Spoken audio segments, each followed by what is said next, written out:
Exactly. Fucking like, no. if for nothing else, the performances are worth watching this movie for. Because everybody in this movie is so fucking great. From the little kids all the way up to, like, Leroy, Mommy, and Daddy, you know, even like, Grandpa Exposition and Ruby. Everybody's really fucking good in this movie. And as far as my rating's concerned, at least from where I'm coming from, I've noticed on this show we've done a lot of like 8s and 9s, and like maybe I should just start paring it back a little bit for some of these other movies, because not every movie's going to be like like, oh my god, that movie was amazing. I mean, we've unfortunately not run into the best and not so best. It's mostly been the best. And it was pretty good. We have not hit the dregs. We'll get there. I think I mean, again, this is probably a better conversation for off mic, but once we're done with the Nightmare on Elm Street and everything of it all, we should start finding some shitty movies. So we can spend more time and some shitty movies that we rip, not like a shit movie like Flash Gordon, where I'll still give it 10 because of my love for it. Exactly, or how I'm gonna rate fucking Freddy's Dead. Like actual shitty movies, like something in the Pauly Shore oeuvre, if you will, you know. Because as much as I do give Biodome a pretty good rating. as much as I do enjoy some fucking Pauly Shore, I'm gonna tell you, In the Army Now is just straight up shit.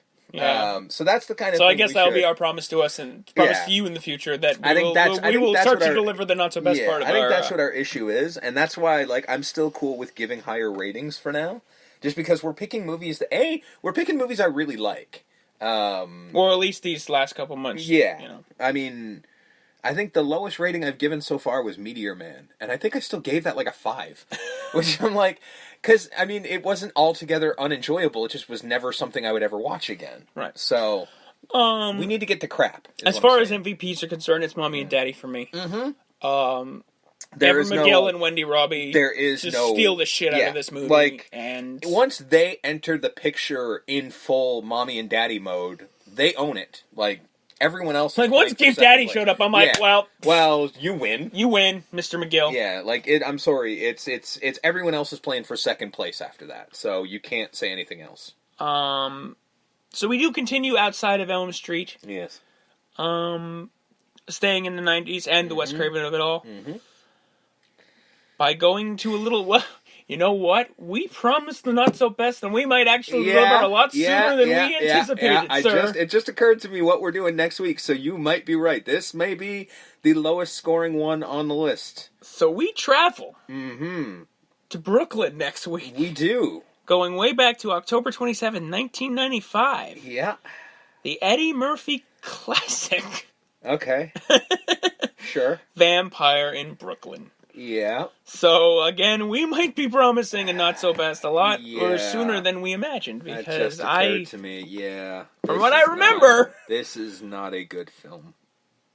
Cheesy Pete's. Wow, that's not a good movie, so... Yeah, we may have literally just talked ourselves into something we already knew was happening. Yep. Yeah, you're right. So there you go. So that'll be next week, and that will be a doozy. Yeah, I mean, it's going to be hard for me because I don't like to insult Wes Craven movies, but there are some bad ones. They do exist. They do exist. We'll see you next week. You were Steve. You're Justin. And we're way back and gone. Time for spring cleaning.